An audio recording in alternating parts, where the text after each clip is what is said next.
Hey guys, my name is Mightman. Welcome to yet another weapon review video. Now, I want to apologise for this video actually starts. I have been quite lax in the last week of obviously uploading stuff.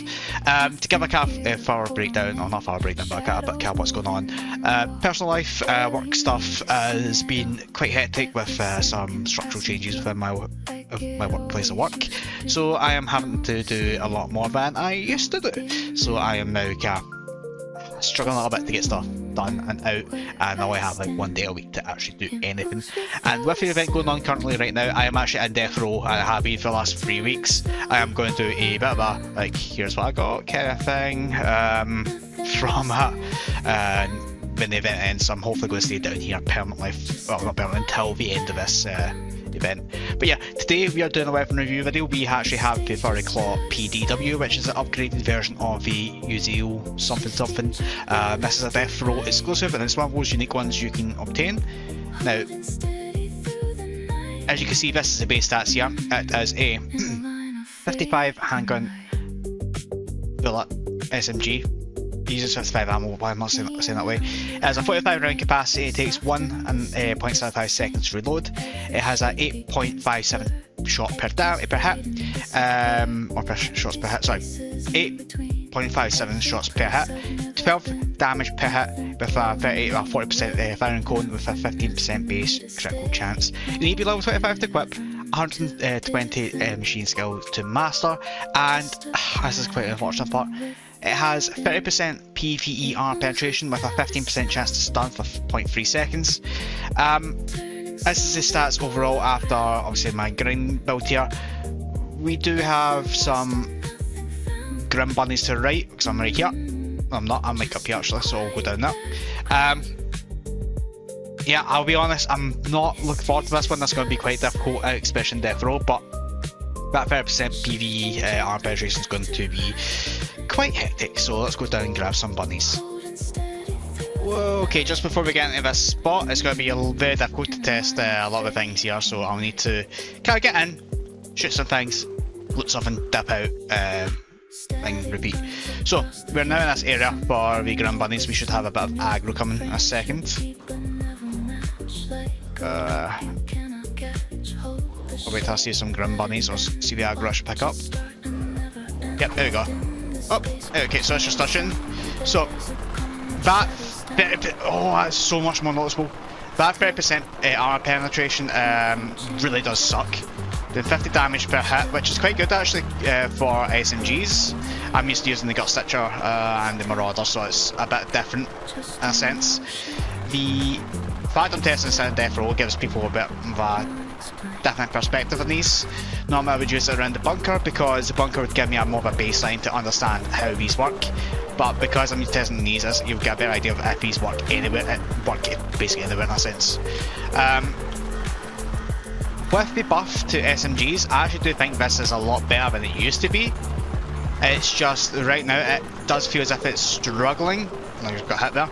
It's struggling to kind of manage a sword, so in terms of death row at its base form, I really wouldn't say this is an optimal thing to use. Obviously you do have that stun chance, but I think that would be more suited and optimised around the bunker itself. Raven Ridge, you wouldn't really get much out of this SMG. I'm actually just going to swap to the actual build here. I need to put something, there we go. So, I don't normally switch that quickly. And the reason why I switched so quickly is because this weapon in death row is kinda shit. Now, what I'm going to do, as well as I'm here, I'm going to... I've just built up the Wikipedia there, so because of how this SMGs are, I'm going to admit, I'm not the biggest fan of this one in particular. One thing I did notice, and I should have said this at the beginning, is I'm actually getting less damage overall because of my build currently, as I've got that minus 20% damage. The true damage of this is obviously 12 and 60 crit. And we're going to be critting quite a lot, but we're doing 50 because of that awkwardness. That will get fixed as soon as I get my masteries up and such. In terms of how this is compared to the Uziel 14mm, a borderline, if not anything. It is pretty much the exact same. The only difference being the damage, the ability, like the armor penetration, and the stun chance. But if I'm comparing that to other weapons in this Defro exclusive, there's also the Mutilator as well. I think obviously this is a safer option, but I wouldn't say this is viable down in Defro already at its base form. Make sure I've got this here. Yep. So let's just go and use this again. Now, why is it not viable? It just doesn't have a back enough punch for what it needs.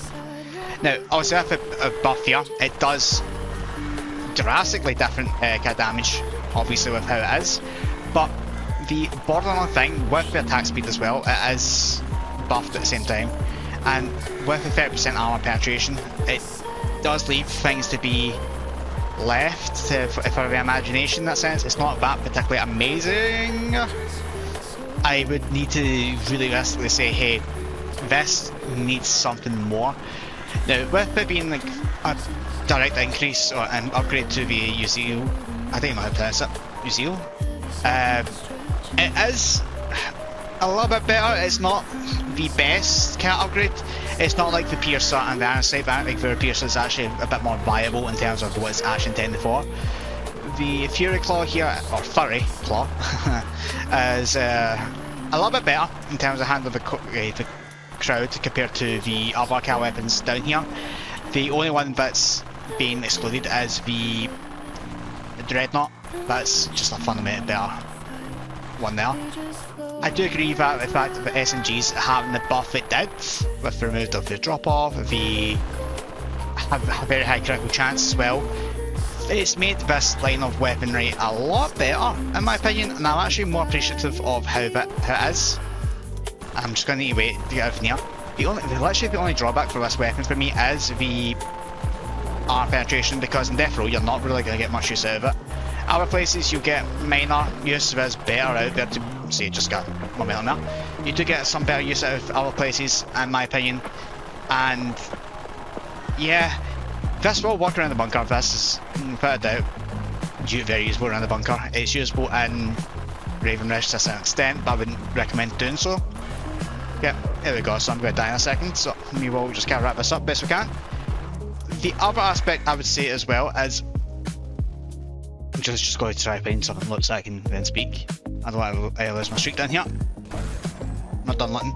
Yeah, so the other thing I would say about this weapon is it's not particularly amazing for what it is.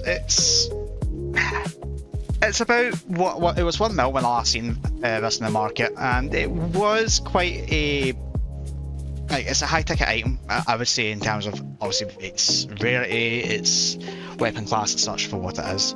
I don't see a lot of people running this weapon at all, and I understand why, because it's just not up to the par that other car weapons are. For example, you do have the Gut Stitcher as one of the best examples. People don't like it because of how it performs, but it's one of the best SMGs in the game, just purely due to the high crit chance, the always crit chance on it. The FuryClaw also fails in terms of obviously crowd control. In Death Row, it doesn't work as a weapon down here. Realistically, you need something that has 75 or 50 plus at least armor penetration, and even that at 50 plus is at the minimum. The majority of the zombies you'll take on down here are going to be like 1,000 arms that's sitting on the screen that walk by me right now. It is going to destroy you with it.